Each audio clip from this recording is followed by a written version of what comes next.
সন্তান হিসেবে সবসময় বাবার কাছ থেকে অনেক কিছু পাচ্ছি, কিন্তু কখনো এটা নোটিস করি না যে বাবা আমাদেরকে কী করে এত কিছু এনে দিচ্ছে, আমার প্রত্যেকটা চাওয়া পূরণ করছে। এই ব্যাপারে আমাদের কোনো আইডিয়াই থাকে না। আমরা শুধু এটুকু ভাবি যে আছে বাবা তো বাবাই, বাবার কাছে চাইলে বাবা দিতে বাধ্য। বাবা কেন দিবে না? বাবার কাছে চাচ্ছি মানে বাবা দিতে বাধ্য, বাবা দিবেই। সে তার সন্তানকে দিচ্ছে, কিন্তু তারও যে কিছু চাওয়া থাকে, তারও যে কিছু প্রাপ্তির জায়গা থাকে। আমার কাছে মনে হয় পার্সোনালি এই গল্পটা আসলে গ্রহণযোগ্যতাটা যেটা পাবে সেটা হচ্ছে অডিয়েন্স কানেক্ট করতে পারবে। বিশেষ করে প্রথমত হচ্ছে বাবার গল্প। দেখা যাবে যে এই গল্পটা দিয়ে আমরা বুঝতে পারবো যে আমরা সন্তান হিসেবে সবসময় বাবার কাছ থেকে অনেক কিছু পাচ্ছি, কিন্তু কখনো এটা নোটিস করি না যে বাবা আমাদেরকে কী করে এত কিছু এনে দিচ্ছে, আমার প্রত্যেকটা চাওয়া পূরণ করছে। এই ব্যাপারে আমাদের কোনো আইডিয়াই থাকে না। আমরা শুধু এটুকু ভাবি যে আছে বাবা তো বাবাই, বাবার কাছে চাইলে বাবা দিতে বাধ্য। বাবা কেন দিবে না? বাবার কাছে চাচ্ছি মানে বাবা দিতে বাধ্য, বাবা দিবেই। কিন্তু এই গল্পটাতে দেখা যায় যে একজন বাবা কতটাই স্ট্রাগল করছে, সে তার সন্তানকে দিচ্ছে, কিন্তু তারও যে কিছু চাওয়া থাকে, তারও যে কিছু প্রাপ্তির জায়গা থাকে। যে আমি কাজ করছি একটা সংস্থার জন্য, একটা লম্বা সময় ধরে আমি আমার জীবন থেকে দিয়ে এসেছি, সেখান থেকে এখন আমারও কিছু পাওয়ার আছে। এই যে একটা চাওয়ার জায়গা, এটা খুব ভালো করেই মানুষ নিজের সাথে কানেক্ট করতে পারবে। রাফসানকে আমরা কিছু দেখতে পাচ্ছি, আহ, স্বামীর বয়ফ্রেন্ড নাকি? না না না না প্রত্যেকটা গল্পে দেখা গেছে একটা কেমিস্ট্রি থাকে, একটা লাভ স্টোরি থাকে। এই গল্পটাও কাইন্ড অফ মানে দেখে হয়তো বা মনে হবে যে একটু লাভ স্টোরি কেন্দ্রিক যাচ্ছে, বাট অ্যাকচুয়ালি নট। এই গল্পের মধ্যে আমার ক্যারেক্টারটা হচ্ছে আমি একজন সরকারি কর্মকর্তা। মানে খুবই অল্প বয়সে খুব অনেক বড় কিছু করে ফেলেছি, অনেক শাইন করে ফেলেছি লাইফে এরকম। তো দেখা যাবে যে সাথীর সাথে আমার ভালো একটা সম্পর্ক আছে, যে তার বিপদে আমি তাকে সহযোগিতা করার চেষ্টা করছি।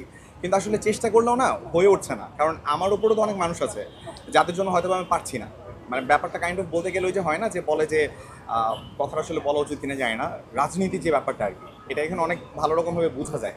চাইলেও অনেক সময় আপনার হাত পা বাঁধা, আপনি চাইলেও কিছু করতে পারবেন না, এই বিষয়টা। রাজনীতির কথা আসলে অভিনয় তো অনেক ধরনের রাজনীতি হয়, তা তো সেটা হয়। শিকার হয়েছে কিনা? না ভাই, আমি এখন পর্যন্ত মাত্র এসে দাঁড়িয়েছি এই পথে, সো এখন পর্যন্ত ওই জিনিসগুলো আমাকে ফেস করতে হয়নি, আলহামদুলিল্লাহ কাজ করছি। ইনশাল্লাহ কখনো ফেস না করবো বা ফেস করতে চাই না, এটাই আমার ইচ্ছা, এটা আমার চাওয়া। তারিক আনাম খান হচ্ছেন অনেক উনি অনেক সিনিয়র আপনাদের, ও মাই গডনেস প্রায় স্যার। কয়েক জেনারেশন আগে। সিরিয়াসলি ওনার সঙ্গে কাজ করেছেন, কোনো কম্পিটিশন ফেস করেছেন কিনা, কি কি শিখেছেন? আমার কাছে প্রথমত ওনার সামনে দাঁড়িয়ে যখন অভিনয় করার সুযোগটা মিলল, এই মানুষটাকে প্রথমবার চোখের সামনে দেখার পর জাস্ট প্রথম যেটা ফিল করেছি সেটা হচ্ছে যে আমি বোধহয় একটা অভিনয়ের সমুদ্রের সামনে এসে দাঁড়িয়েছি। মানে কাইন্ড অফ অভিনয়ের সমুদ্র, যেখানে দাঁড়ানোর পর মনে হচ্ছে যে আচ্ছা আমি তো কিছুই জানি না। আমি একটা ডায়লগ ডেলিভারি করছি, উনি বলছে যে বাবা শোন না, এটা একটু এরকমভাবে বল দেখি কেমন লাগে। তো আমি এটা বলার পর আমার নিজের কাছে মনে হচ্ছে একটা নতুনত্ব আমার মধ্যে আমি খুঁজে পেলাম। তো তখন আমি আইডেন্টিফাই করলাম, আমি যতদিন ভাবতাম যে ঠিক আছে ভাই অভিনয় বানানো 4টা অক্ষর লাগলে আমি অভিনয়ের শরীয়টা জানি, বাট সেদিন সেটাও ভেঙে গেল। আমি এখন পর্যন্ত শরীয়টাও শিখতে পারি না অভিনয়ে। এতটা এতটা তুখোড় একজন মানুষ উনি, এতটা গুণবান, মানে এতটা গুণবান ব্যক্তিত্ব একজন। That's all.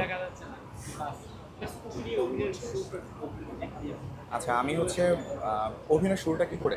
আচ্ছা আমার একটু যদি পেছন থেকে বলি তাহলে হচ্ছে আমি আসলে ক্যামেরার পেছনে কাজ করা অভ্যস্ত। আমি একটা রেডিওতে আছি, ওখানে আমি আর্জিং করি, আমার গত 4 বছরের ক্যারিয়ার। সো সেই ক্যারিয়ার থেকেই ধীরে ধীরে টুকটাক হয় না যে ডিরেক্টর ভাইদের সাথে পরিচয় হয়ে যায় বিভিন্ন প্রোগ্রামের থ্রুতে। সো ওখান থেকে ভাইয়েরা যে আই তুমি তো ভালোই বলতে পারো, বেশ ফান করতে পারো, চলো ফান লাভিং আই তোমাকে নিয়ে দু একটা সিকোয়েন্স করানো যায় কিনা দেখি। তো এই দু একটা সিকোয়েন্স করতে করতে সেখান থেকে সামহাও যেটা হয়, আমাদের যিনি সিও সাহেব, আমাদের যিনি ভাইয়া, মানে আমাদের বড় ভাই আর্থিক সচিব ভাইয়া, উনি চট করে পিক করে, এই ছেলে কাজ করবা? জি ভাইয়া, চলো লিডে কাজ করাবো, ঠিক আছে হিরো হয়ে যাবা কিন্তু। তো ফার্স্ট বিশেষ হচ্ছিল না, দেন সামহাও এই তো তারপর থেকে এত দূর। অবশ্য আমি এই ক্যারিয়ারে আছি গত 2.5 বছর। এই 2 বছরে আলহামদুলিল্লাহ যে এতটুকু যতটুকু আপনারা দেখতে পাচ্ছেন এই মুহূর্তে।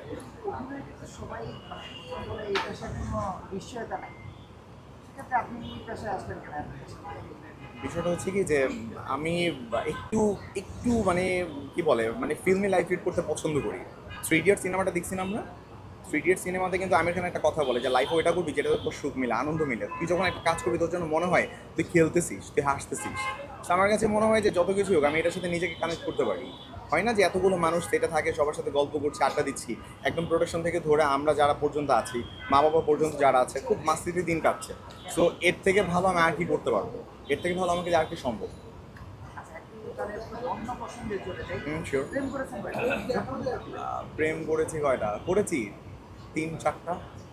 তিন চারটা। 3-4টা। সেগুলো এক্সপিরিয়েন্স একটু জানতে চাই, আপনার থেকে যারা তরুণ আছে তারাও শীঘ্রই একটা এক্সপিরিয়েন্স করতে পারে। এক্সপিরিয়েন্সের কথা বলতে গেলে এটুকু বলতে পারি যে ভাই আসলে এক একজনের এক্সপিরিয়েন্স এক এক রকম। প্রেম আপেক্ষিক বিষয় ভাই, এক একজন এক এক অ্যাঙ্গেল থেকে দেখবে। আপনার জীবনে প্রেম এবং আমার জীবনে প্রেম কখনোই মিলবে না। জাস্ট এইটুকু বলবো যে আপনার যদি মনে হয় আপনার যে মানুষটা আপনার জীবনে আছে সে আপনার জন্য পারফেক্ট, জাস্ট থেকে যান।